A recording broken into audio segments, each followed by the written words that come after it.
We have another very, very helpful lesson. Now again, conflicting wishes cannot be my will. Conflicting wishes cannot be my will.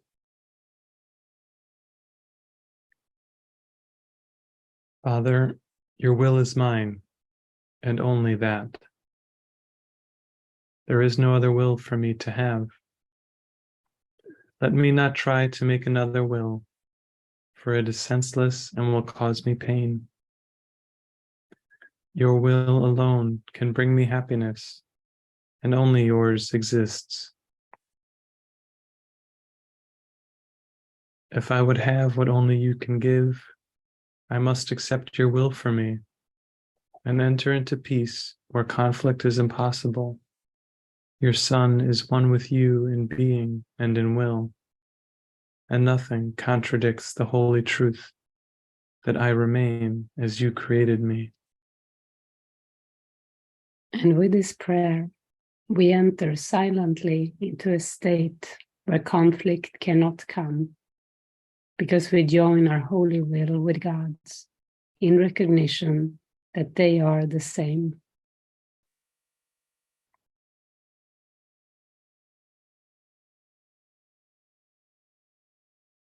With this prayer, we enter silently into a state where conflict cannot come, because we join our holy will with God's.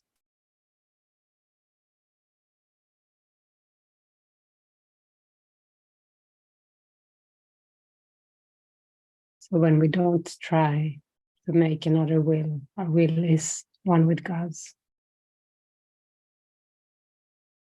It's the natural state.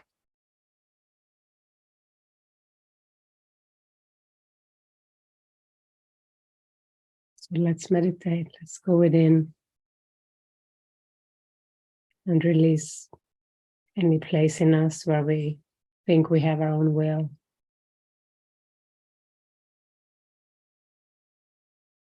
And open to the experience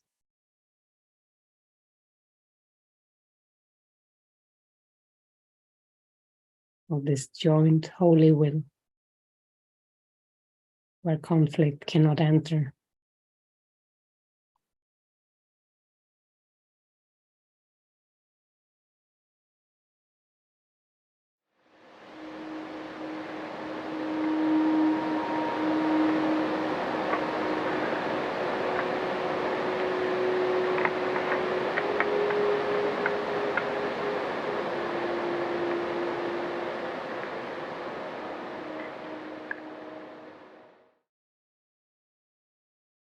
Yeah, so we can just practice this prayer.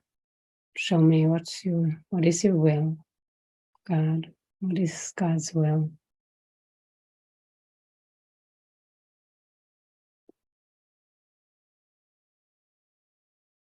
And that all conflicting wishes be put on the altar.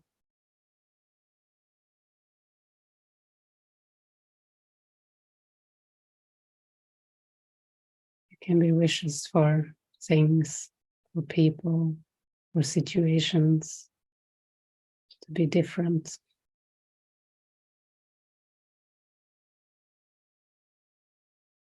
It can be lack, belief in lack.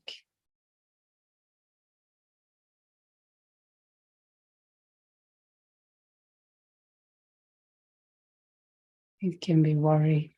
It can be anything that is not peace.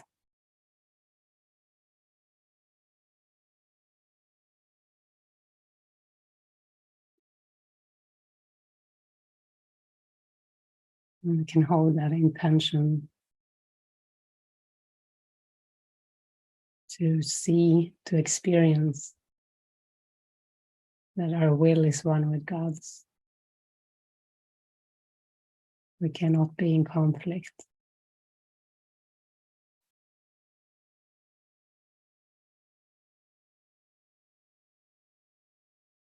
Conflict is an impossible state.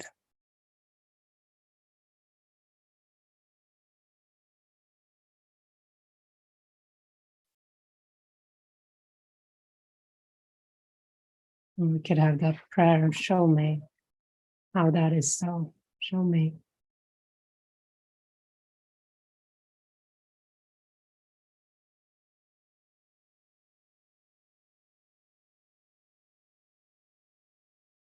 I can open up the room here for sharing if there is any. Jonas, straight there. Hello. Hello. No. Want to talk about your trip to Denmark? Yes. Yeah. Let me see. Maybe I can actually take these off now because it feels a little like a cheese, like being a cheese in the plastic shelf. Okay. So yeah, yesterday I received the guidance to visit my parents, to actually go and live with my parents as a healing assignment. And it was something the shaman said it a week ago, and I just had the thought, yeah, maybe you're right, but I'm not gonna do that. I'm even too proud to ask. But also just like, no, never, man. And then yesterday I just had the insight and I knew I had to do it. And there came some fear up because when I had said yes internally to the assignment, it was like I was beginning to imagine all the places where I will be triggered and how it will look. And shit, man, okay, I'm probably mature enough now to walk away and scream in a pillow, but it will be intense as a motherfucker, because the only person who really can trigger me in this world is my mom, but she's sure as hell can trigger me like no one else. And yeah, I can also feel now, and I can feel like the whole morning has been this kind of conflict, because I want to heal my mind, but I also want to be right, or there is so much anger and so much pride in that relationship there, for both, I guess, but as well for me. And there was an incident that happened in the last day when we drove away from you guys to Granada, where we actually had something come up in the car. And after that episode, I haven't spoken to them in a month. My mom still writes a message sometimes and say how it's going. And I have something I want to express to them. And I cannot discern if my expression there, because I want to express it today, and I cannot discern if it's helpful or if it's self-righteous. But what came up in the car was I was angry. I was angry about some phone companies that we had tried 4 times with and it didn't work. And then I was like being a victim about it and being like, in Spain, nothing works, maybe for 10 minutes in the morning. And also I just felt a little bad in the car ride. So I was really praying and just like sitting with closed eyes, trying to get back to peace, which they interpreted as if I was angry. But I was really actually in prayer. Then when we came to Granada, I had to call the guy to make my ring a little bigger, wedding ring. And then when he picked up the phone, he was talking so much that I couldn't get a word in. And I was triggered again. And I just, for 10 minutes after, I was like, maybe next time I have to say like directly, is it okay that I ask my question? But I had 2 episodes of anger. And the thing is that they loved being in Spain. They loved being a part of all the miracles, of all the joy. But the moment I was angry, then when we went to the ring store, they had a kind of, in my perception, an ego alliance sharing. And this situation is so symptomatic for my childhood.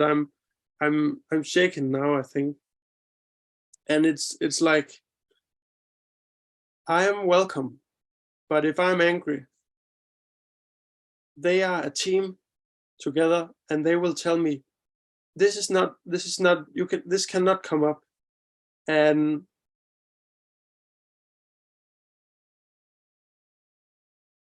I don't know what to say about it, but it feels so wrong that I have the belief that there should really be space for that. If my mother had something come up, we held the space for them. Even if my dad, he was trying to smooth it out, I said, let's give for the space to express, let's give for the space. But when I'm expressing something that I'm upset about, then it's like, oh, and they are exaggerating, they are distorting. I feel like they are distorting, and you was angry the whole car ride here. We feel that it's so bad that you was angry, and here we was helping you. You should be able to hold it together, to suppress yourself. And yeah, I want to shout, and I want to say, if you're trying to suppress me, I'm not interested in this relationship. I'm so fucking tired of it. So there is something there that I want to express as well. And I'm not sure if this is my pride and my hesitance to being corrected by brothers. I know that sometimes it's good to be prayerful and shut up, but at the same time, I believe that the one thing that could make me actually love them is if they can hold the space for my darkness a little bit.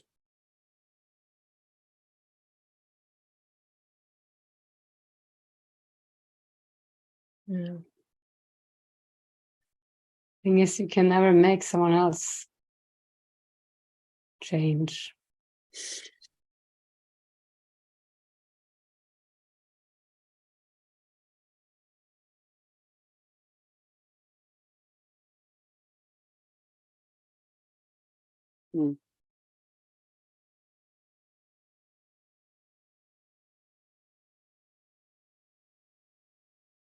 I get the words prayer will sustain you now. What? Prayer will sustain you now. Prayer. And it could be to scream in the pillow, to deal with your feelings and then talk as guided. Did you see my post from yesterday or 2 days ago? But your brother is always right because he's the Christ. Okay, I haven't seen. You can read it. It's from the course. He talks about even if your brother is speaking foolishly, he's right because he's the Christ. But you don't say that to him if he speaks foolishly from the ego. But that inner discernment is your practice. To you listen only to spirit. You need to listen only to spirit in yourself and in anyone. Yeah.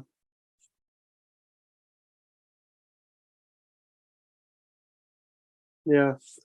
And it's funny because there is also the fear, do I actually have the level of consciousness or whatever to actually go through these things and to look enough at my own mind to heal it?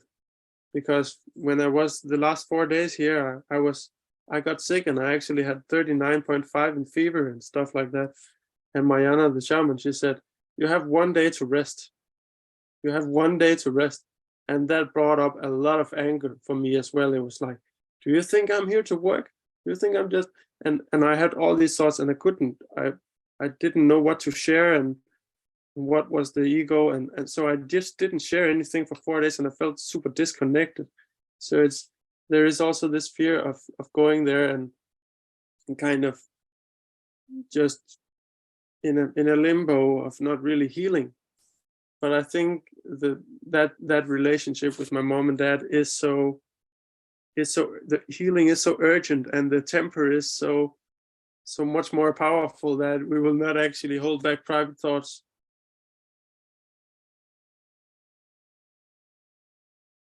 Yeah. I think shifts have happened too. Because, yeah, the miracles they experienced here and is different from the past. Yeah.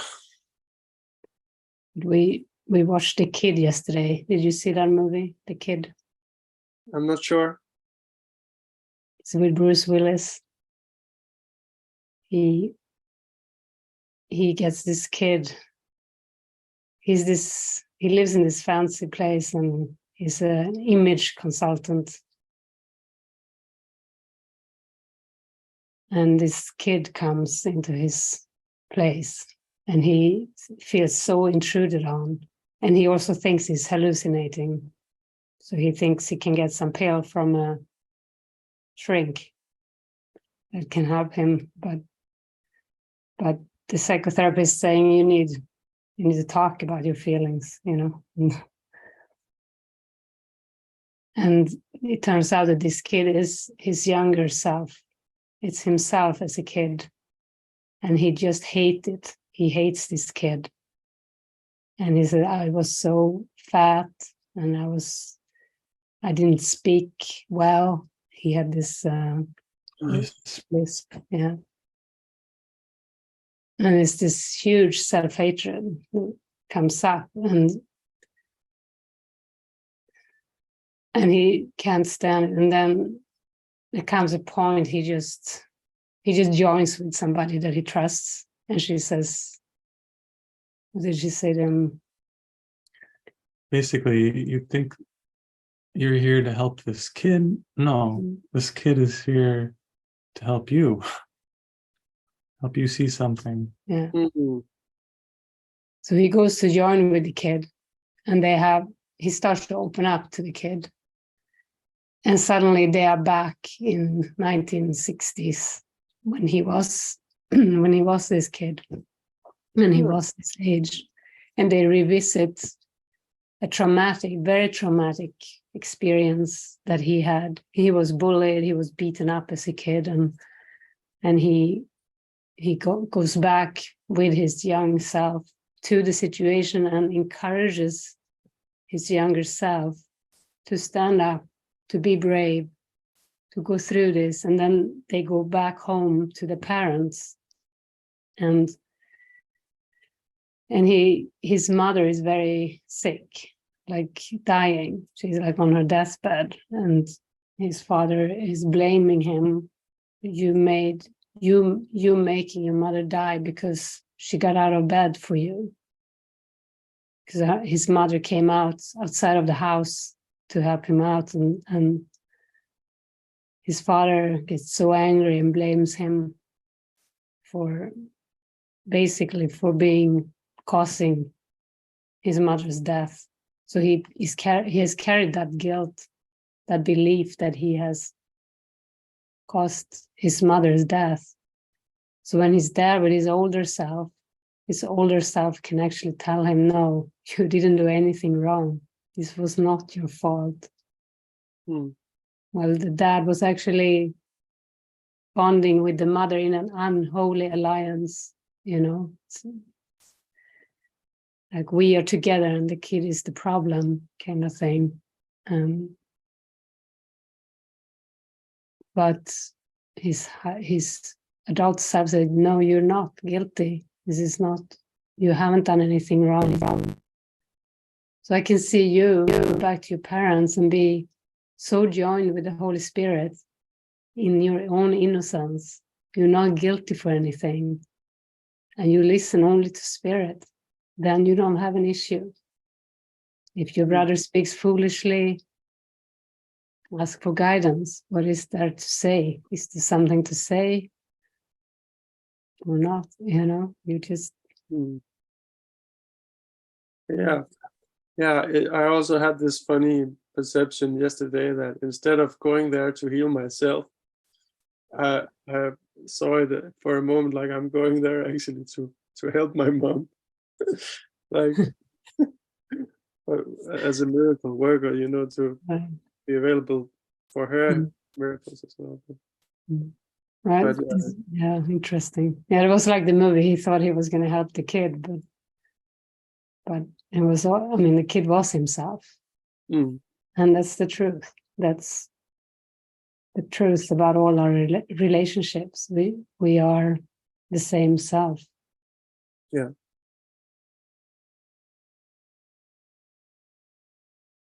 Thank you so much. Thank you. I need to go and join the others. They are building a house for the chickens. Okay. So This sounds important. Go and yeah. have a good time. Thank you. Bye. Bye-bye.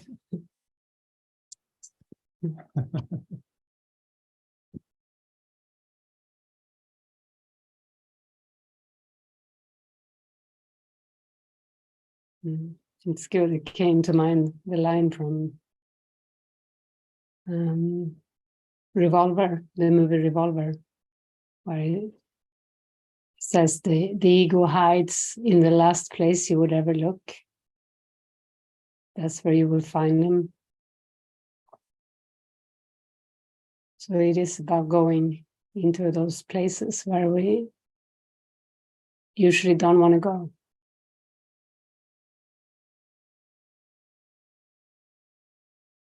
I can see that with Jonas' willingness to go to his parents.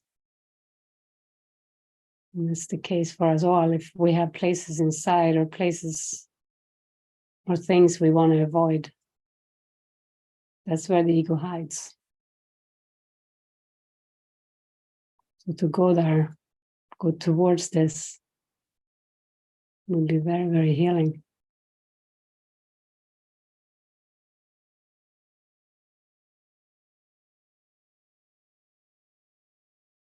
And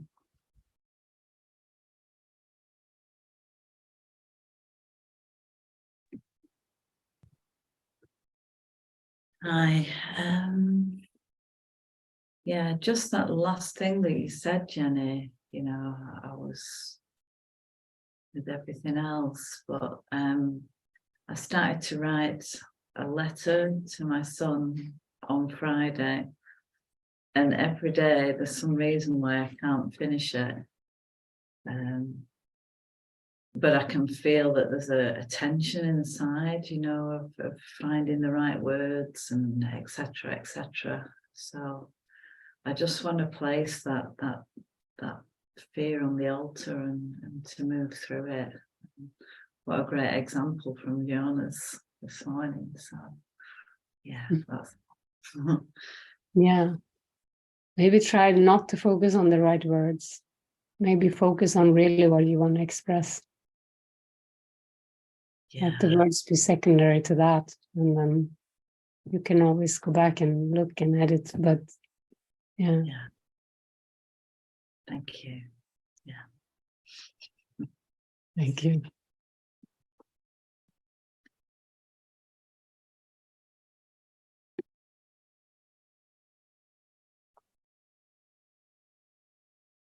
Do we have any other expressions this morning?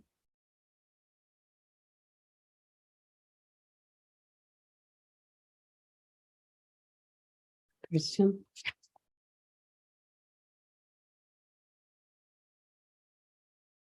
Unmute yourself first. Can't hear you.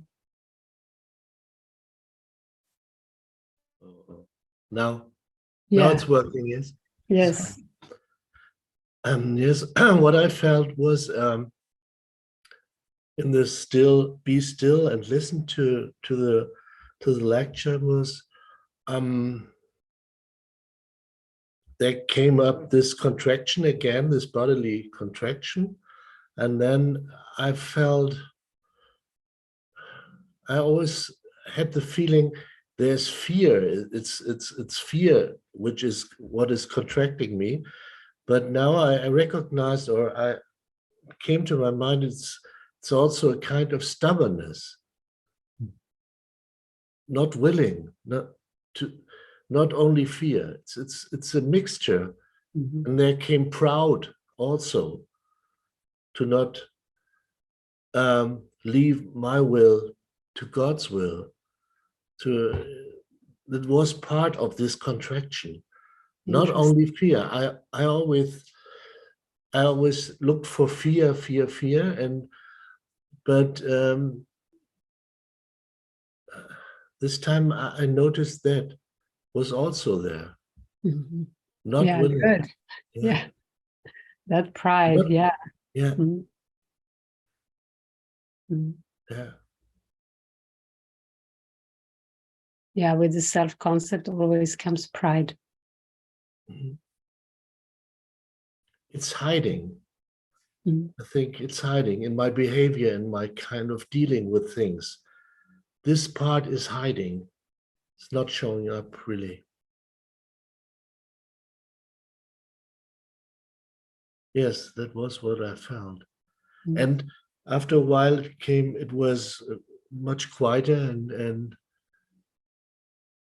yeah. Sometimes it changes really quickly, the mood I'm in. From contraction, then goes, and then again, it's changing. Yeah. But I feel I have to look at that also, to look for this muscle. Mm-hmm. Yeah. Yeah. That's good. I'm so glad you're onto it. You're seeing it. Mm-hmm. And then I'm not, I have the feeling with this kind of feeling, I'm not the playing victim, you know. Mm-hmm. I'm only the victim in the passive role of fearness, and so then I make myself small and everything is big. But with proud, it's another kind. Yeah. It's the hero of the dream. Yeah. Of course, talks about the hero of the dream. That's what that is. Yeah.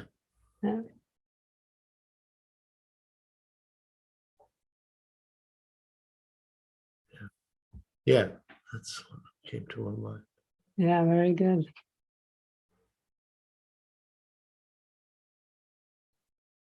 Yeah. Mm-hmm. Thank you. Thank you.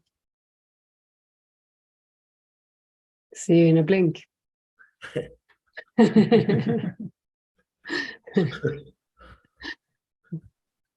You know, something else. I have the feeling this meeting here, this together, it's another thing to be part of this and to talk in this way, than to look afterwards in the, you know, to not directly in the time where it takes part. Mm-hmm. This time thing is a connection, really. Yeah. More than to look at as the copy of it, you know. Yeah, very different. Yeah. It's very different, yes. Yeah. To be live. Yeah. To be present in this. Yeah. Yes, even if it's going with this digital thing, but yes, straight. Mm-hmm. Yeah. It's really minds joining. Yeah. It's very, it is a different experience. Because we're in the same time zone, so to speak, you know. Yeah, yeah. Yeah, I know what you mean.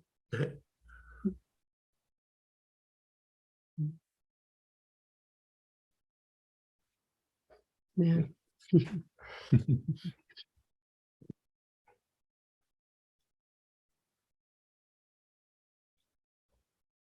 Thank you, Christian. You feel complete?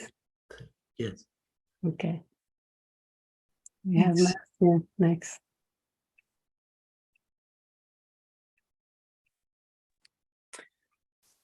Yeah, hi everyone. Hello. Just want to kind of explore something, just with the current condition, you know, of my body. when I stand up and experience the pain, like so quickly, my reaction is frustration and anger. This has been going on now for the last few days. You know, it's just this. I feel it all over my body. Just like, oh God, I have to sit down again.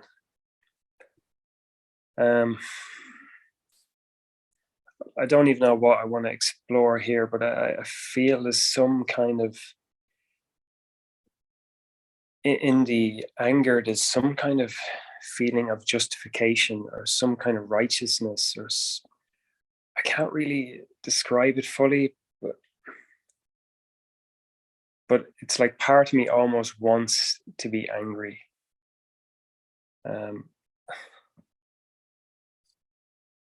Like I was thinking before the share, I'm just going to put this anger on the altar, but that's not even enough, because I think part of me, I don't even know what I'm saying fully here, but there's something in this that that is true, you know. Yeah, it's the pride that also Christian talked about, and he could say it's very, that pride is huge. It's what constitutes the self-concept. So it could be very good to read The Hero of the Dream, actually. Yeah. Okay. Like, I want to be right, you know. I want to be right about who I am, and even about this body. Yeah. If pain is real, there is no God, you know. Yeah. If God is real, there is no pain. Yeah. Yeah. Wow. That's it. I feel like I'm trying to prove something, actually. To prove that, look, it is real. My body's, I'm right. The pain is real, and I'm real, and I have a right to be angry. Yeah, I can sense the truth in that.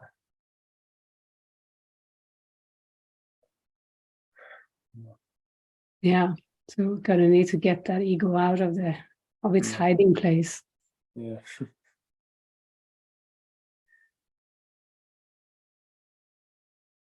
That's what it is.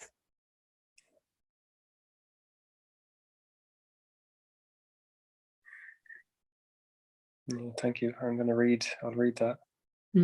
Hero of the Dream. Yeah. Sounds good. Thank you.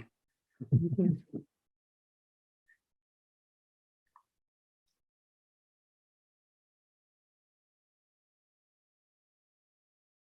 Well, I think we'll let you go and do that, and see you soon. Bye. All right. Okay. Love you guys. Bye.